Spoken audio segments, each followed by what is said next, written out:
Hi everyone, welcome back once again to the latest installment of my series on films of 1973. Again, I apologize because I saw these films quite a few months ago, only now getting around to making videos about them. The film I'd like to talk about right now was recommended by FilmSpeak. It's called Paper Moon. Was directed by Peter Bogdanovich, who directed The Last Picture Show, Mask, and The Cat's Meow, which is about William Randolph Hearst. Right, fictionalized story about William Randolph Hearst. And stars, I didn't know this actually, Ryan O'Neal and his daughter Tatum O'Neal.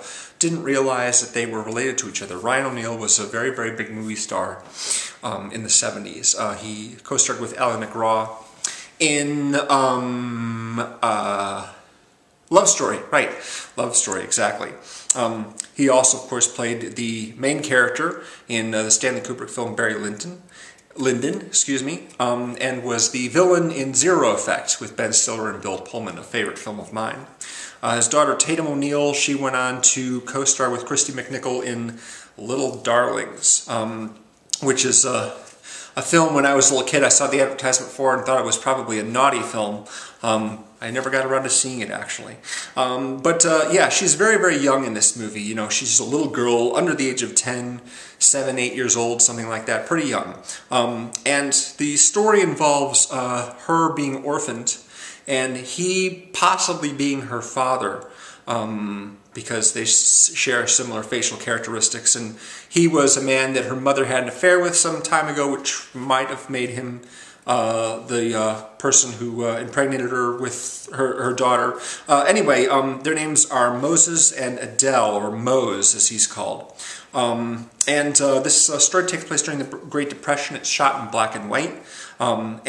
He's basically a con artist. Mose is a con man who travels from town to town, checks the newspapers for widows, men who have died recently, leaving a wife.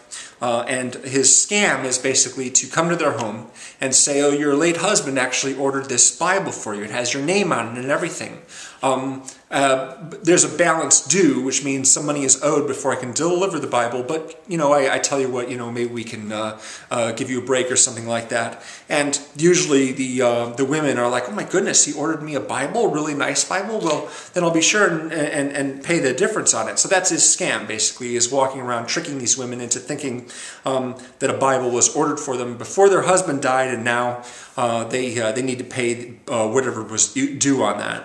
The girl doesn't really feel like she likes this guy very much, especially when he scams some guy into giving him $200 for her. Something to do with the guy being responsible for the car or the man she was with, something like that. I don't recall exactly. But when she finds out that he got $200 to basically transport her, he was given the responsibility of taking her to her aunt in another state, she demands that that money is his. And since he wound up spending a bunch of money on his car, she says, you owe me, or, you know, I'm going to tell everyone what you're doing and what you've done. So she's sort of blackmailing him into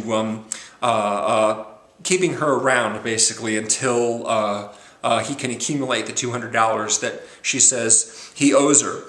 So she's a little scammer herself, and eventually she starts helping him with his cons. She'll pose as his daughter and talk, you know, and sort of win sympathy from the people that they're conning. So they'll end up paying more money and what have you.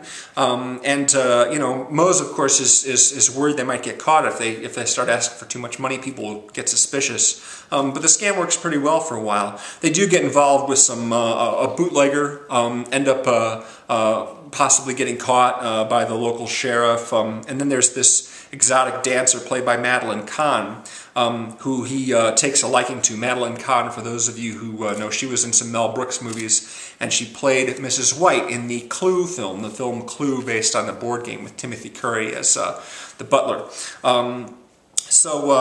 Adele really doesn't like the fact that Mose is devoting so much attention to Miss Trixie, the Madeline Khan character, so she conspires with Madeline Khan's servant lady, the woman who travels with her and works for her, Imogene, who's played by P.J. Johnson.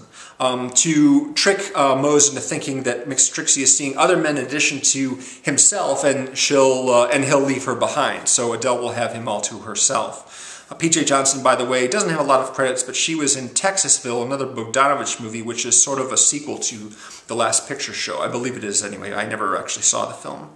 They also, with the bootleggers, there's this whole sequence involving Adele stealing back the car keys and getting them, helping Mose escape from custody.